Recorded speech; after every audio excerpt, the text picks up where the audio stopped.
Hello, this is Virtual Newsmakers, and today we are featuring Josh Rock. He is with collegerecruiter.com, and it's graduation time, so we wanted to bring him on to talk a little bit about tips and ways that millennials in particular can use online technologies to get themselves, get themselves started in life. So I'd like to say hello to Debbie, my co-host in Canada.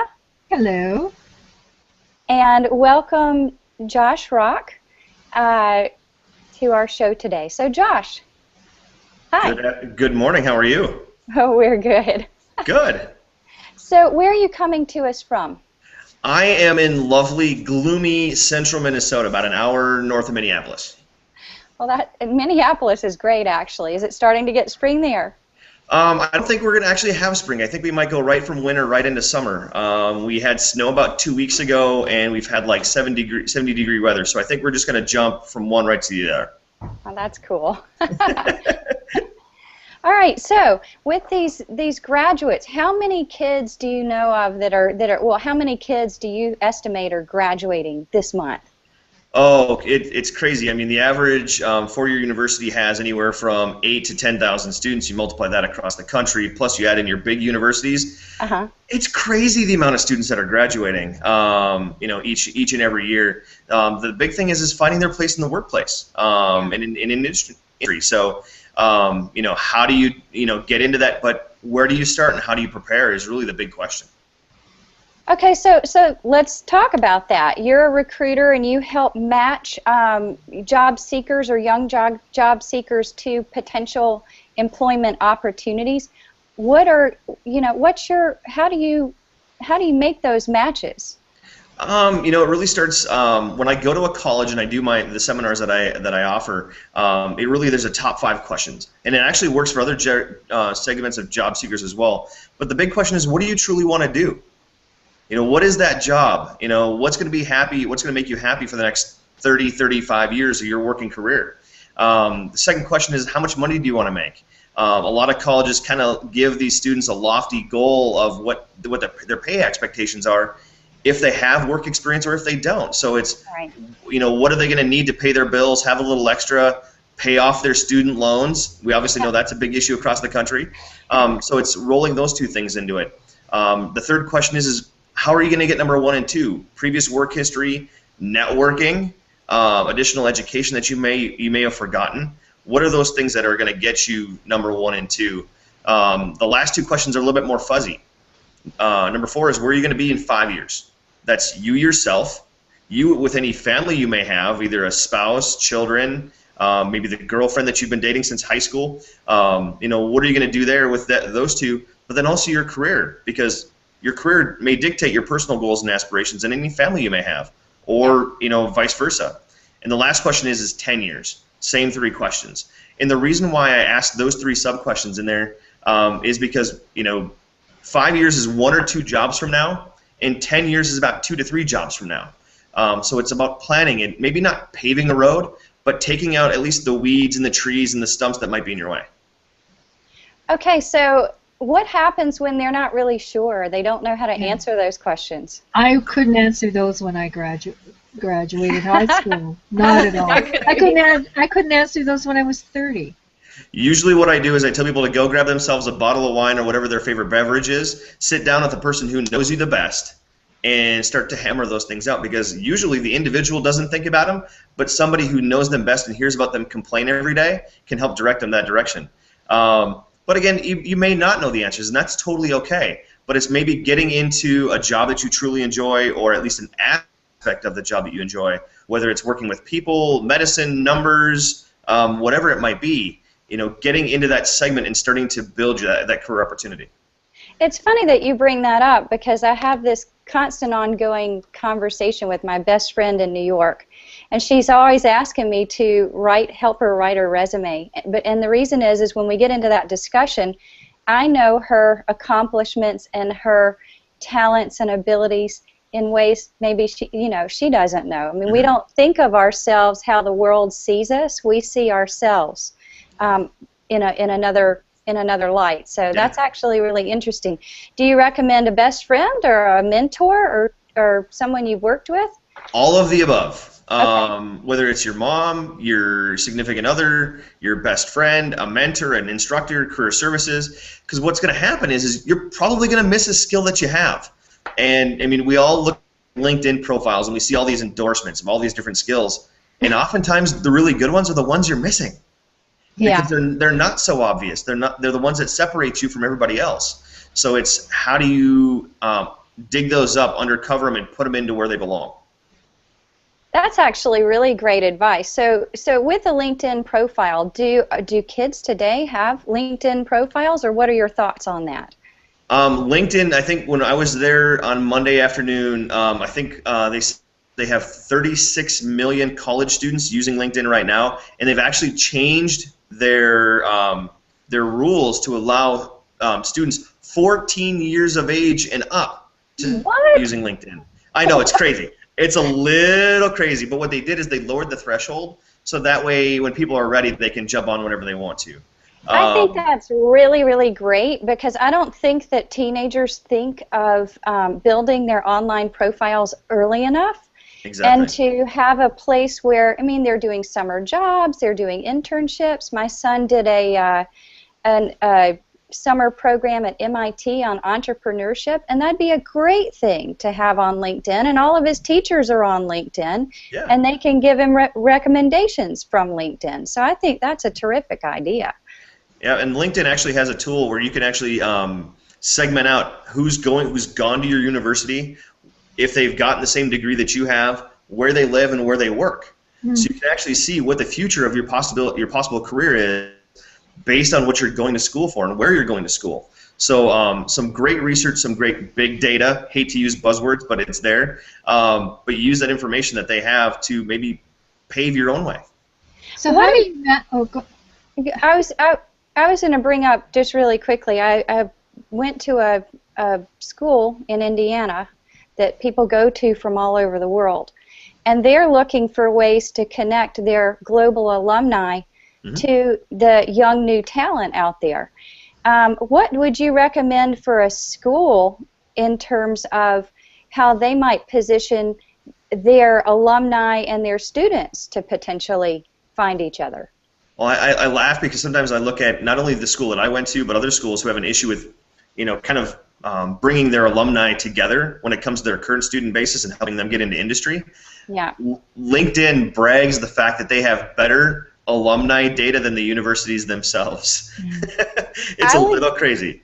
I would say that's very true. I think the big struggle the school is having is how to connect the alumni with the pool of talent, new talent, and I think that that's something that schools can value added offer that they're not offering at this point.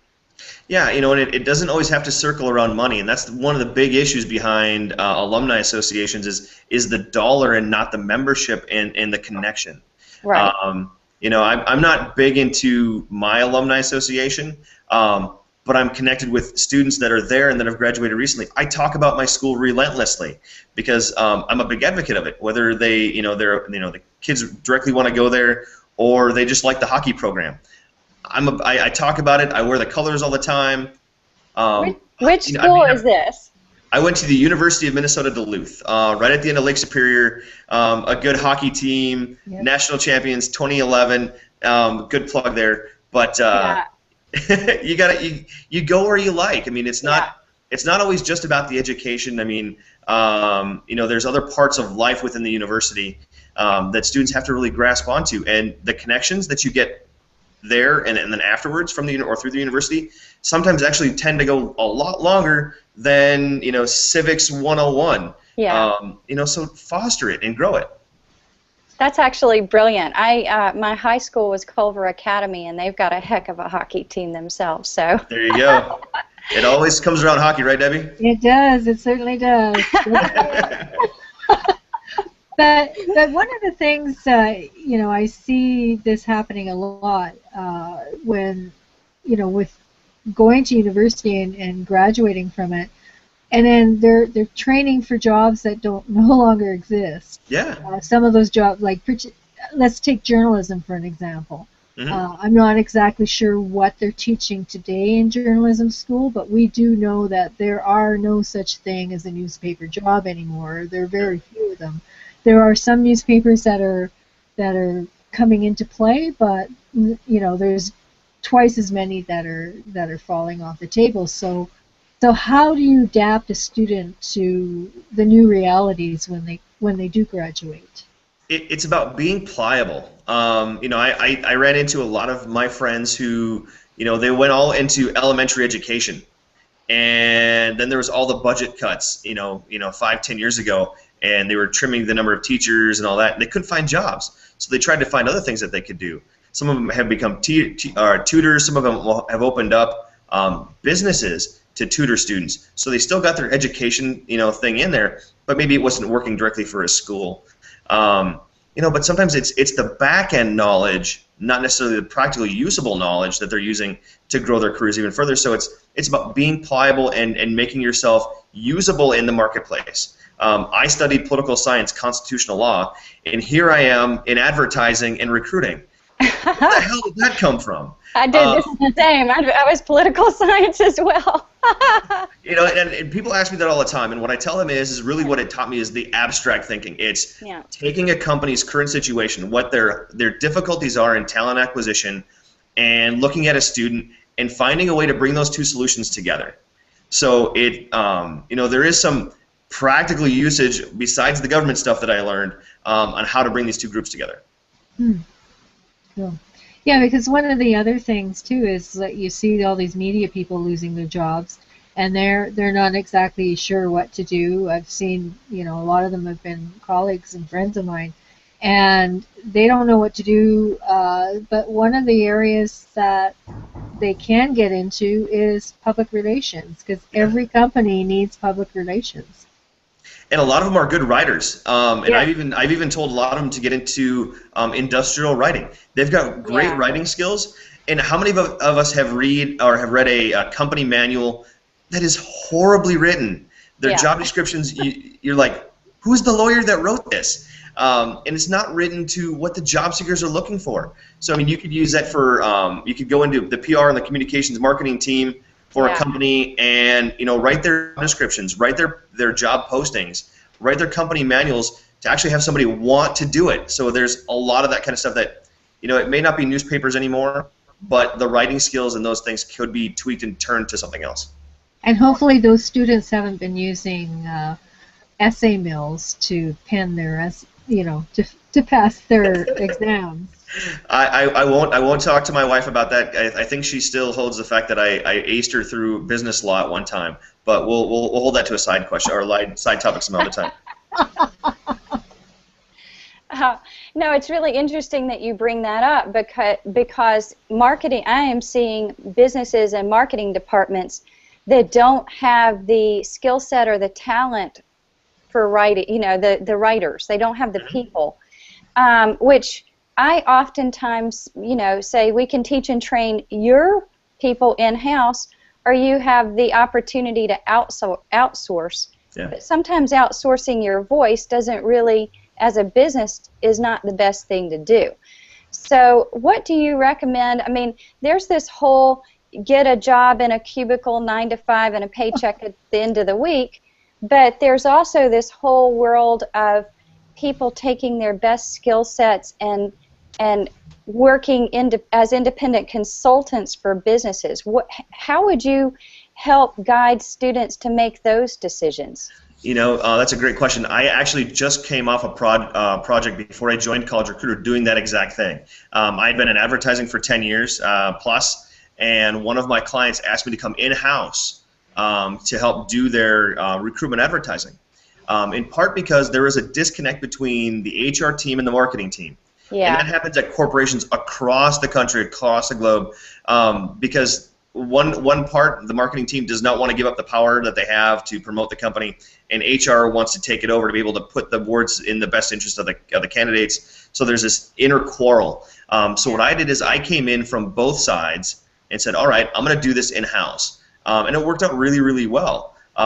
They now have a way that they can do it and go forward. But when it comes to candidates, you have to go with where you're comfortable, where you can grow. And what I see a lot right now, and a lot of companies changing the way that they recruit college students, is more about culture than about the job duty.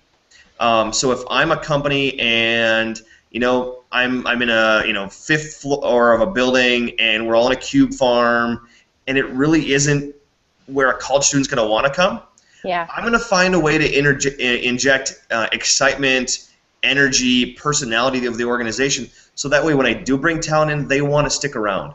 And here's a great example. An organization called Exact Target Marketing Cloud. They were just purchased by Salesforce. They're in Indianapolis, Indiana. They have this thing called We Are Orange. Every photo that I see of all of their interns, all of their new hires, they're wearing something orange. They're doing something with orange on. It's ridiculous, but that's their identity. So what I would challenge companies now, especially if you're going to be recruiting college students, is what is your identity? Forget the products that you make. Forget the companies that you're selling to. What's your own internal, inside the company, image and personality? And blow it up. Show candidates what it is. Make that why they want to come to you. Right. We've been hearing about the war on talent for a while, another buzzword I hate using. But it's one of those things that, how am I going to use the individuality of our organization to draw that talent in and keep them there for the next 20 years? Well, and then another thing is that, right now we're having a conversation via webcam. Yeah. And we met each other tweeting back and forth. Mm-hmm. But, even as limited as 140 characters is, I was able to ask you and then research about you and then sort of craft out these, what this show was going to be about. It didn't take a lot for us to build enough of a relationship to end up here having this conversation. Yeah. That being said, we're living in a world where I believe webcam can be absolutely tremendous in people's working relationships. Do people have to work in an inside location? Or, what are your thoughts on that? Not necessarily. I've worked at home for probably a total of 8 years of my career. Okay. Either, totally at home or a combination of in-office and at home. A lot of organizations, when they're hiring college students, they're going to be very apprehensive to do that because they don't know how that person works. That person doesn't have a long enough tenure in the workplace to have that workplace structure. So I can understand that. Maybe it's start with a year or two, in-house, and then give them the flexibility once they've proven themselves, or at least cut their teeth and know the products or the services or the organization well enough to do that. Or even open up a small remote office where they can work in a collaborative office space so they get that work office feeling and feel that they're tied to the organization even though they may be, hundreds of miles away. So I do see a little bit of that flexibility, especially now organizations. But again, companies and candidates need to know that it's okay for them to say, you know what, we'll give this flexibility, but you've got to earn it too. Yeah, I agree with that. Have some accountability. Yeah. Well, and the other thing is that I taught a team of students globally a branding course last year. Sure. And they were emailing back and forth, and I said, this is completely the most ridiculous way to try to work together as a team. So I made them get on Google Plus and start working together, and they went kicking and screaming.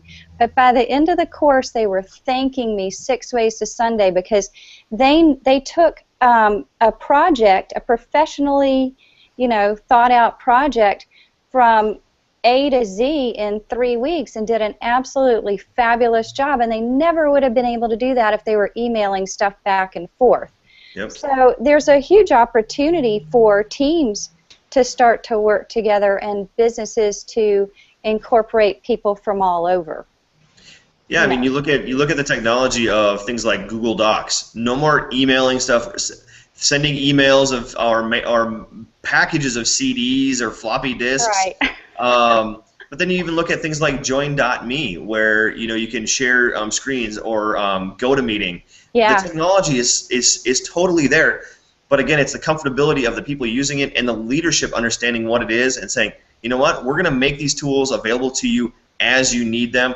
Go ahead, go forth, and just knock out great work. Right. I've seen some companies that really embrace that, but then I've seen others who are really, really afraid of it, and they handcuff you to your desk. And I know for me, I couldn't do that anymore. I couldn't either. I don't think that's going to work for tomorrow's economy. And you've got, like we said earlier, we've got colleges teaching students courses and skill sets that, you know, their jobs aren't even going to, you know, require any of that at all. So it's, Exactly. you know.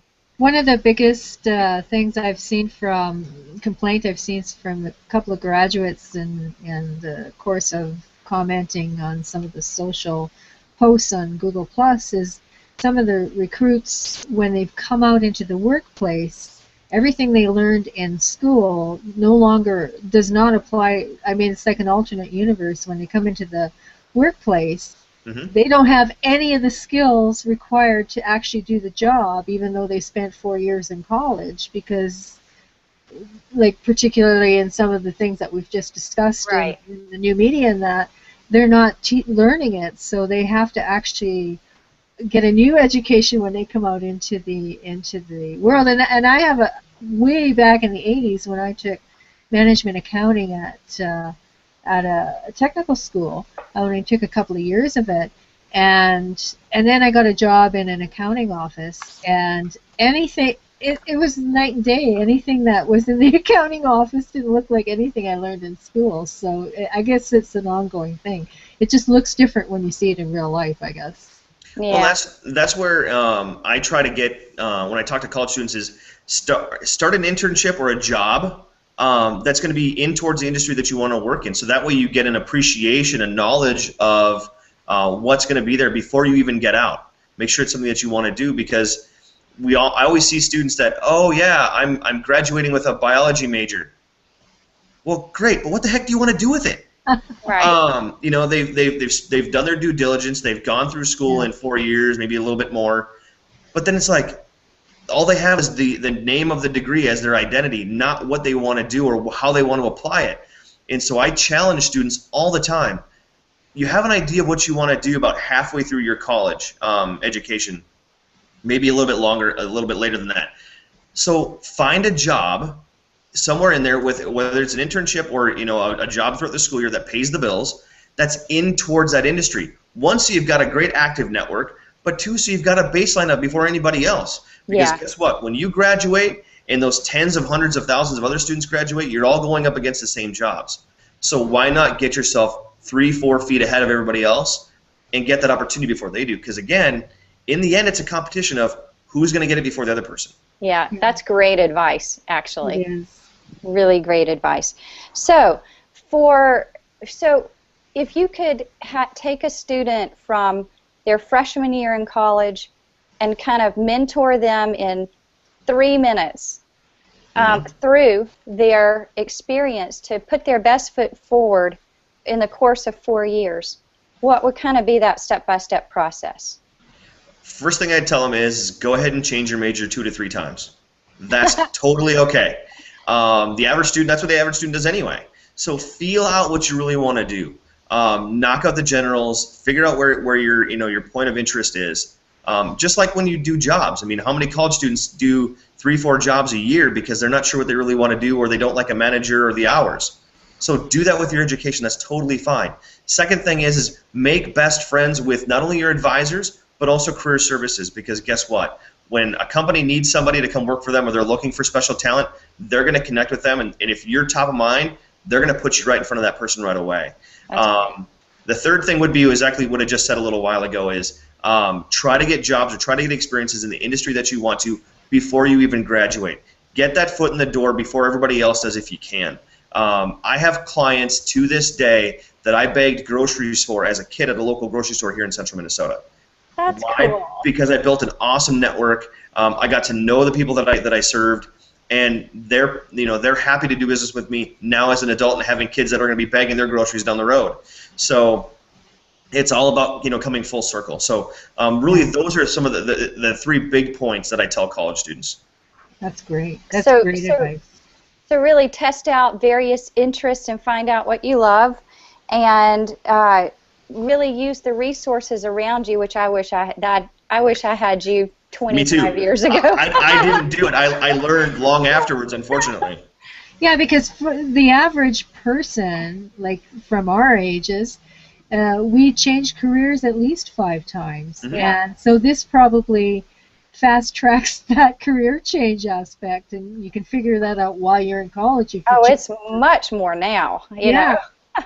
Well, I mean, if you think about it. Think if you're an education major and you're going to teach, K through 6, and you can't stand kids. Oops. Yeah, well, you know what? That's what virtual education is for. There you go. There you go. So anyway, that being said, at the end of every show, we like to offer a challenge of the week. Sure. And it's spontaneous and something that you think that you would like to offer or ask people to do this week that could move the needle in terms of their future success. Sure. So, that being said, what would you challenge people to do today? All right, I'm gonna do it from 2 different sides of the coin. First side is companies. Okay. I'm gonna challenge you to add personality to what you're doing when it comes to recruiting your talent. Amen to that. Don't hide behind your job descriptions, behind the legal team that created them, and hope to wish that that's going to bring you the best talent that you can get and lead your company forward. Interject some personality behind what you do, and use the people that you have as the voices and the advocates for your company and that new talent. On the other side of the coin, when I'm talking to job seekers, whether they're college kids or they're people that have been in the workplace 15, 20 years, step outside your boundaries. Quit looking at just job postings in a digital space to find the great opportunities that you're looking at. I challenge you to connect with 2 to 3 people a week. A week, that's nothing. Yeah. That you can connect with in a vital, important way that can help you get that next job opportunity. So whether it's following a recruiter at a company that you want to via Twitter, interacting with them on LinkedIn, posting some stuff on status on LinkedIn, commenting on a recruiter's status, do something to actually engage a recruiter instead of waiting for them to reply. Because guess what? When they get 900 candidates for that one opportunity, they're not going to have all the time in the day to get back to you, even though you think that you're the best candidate. So get back in front of that candidate in front of that recruiter or hiring manager first.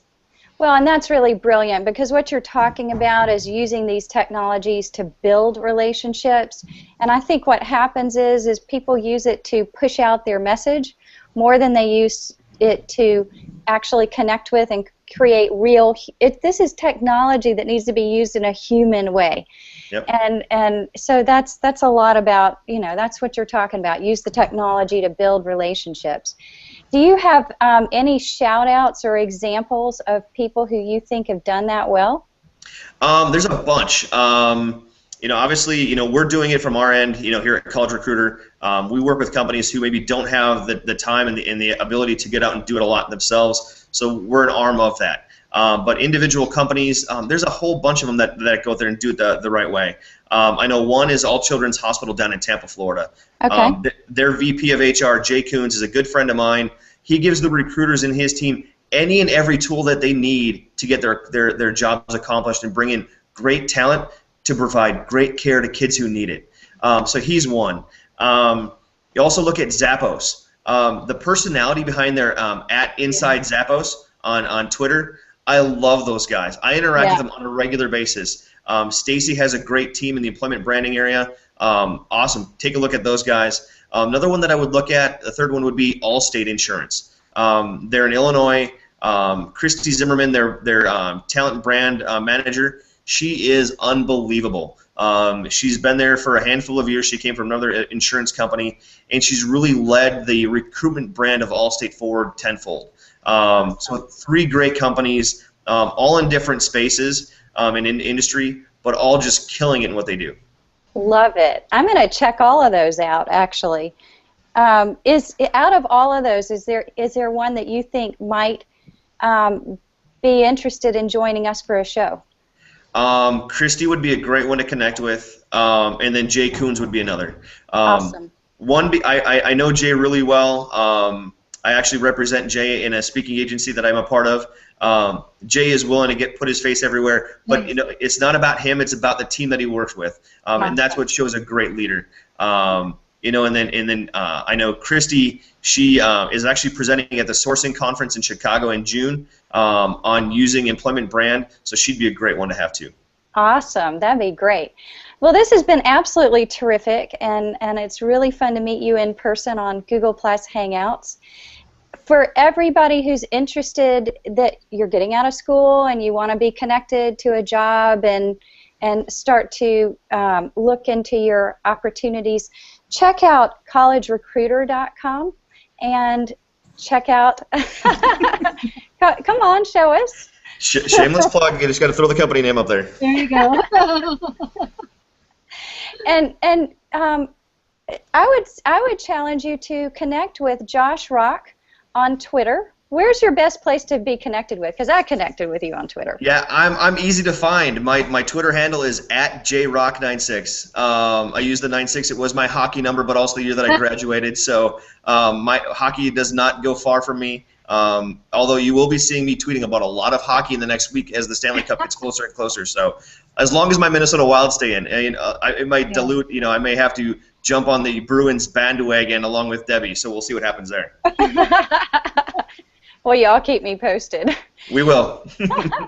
If you enjoyed what we're doing, please check out Virtual Newsmakers on YouTube.com and subscribe to our channel. We also love ideas for shows and people that you think would enjoy being a part of this. So hop on, comment, and subscribe to our Virtual Newsmakers channel on YouTube. Until next week, see you later. Thanks, guys. Thank you.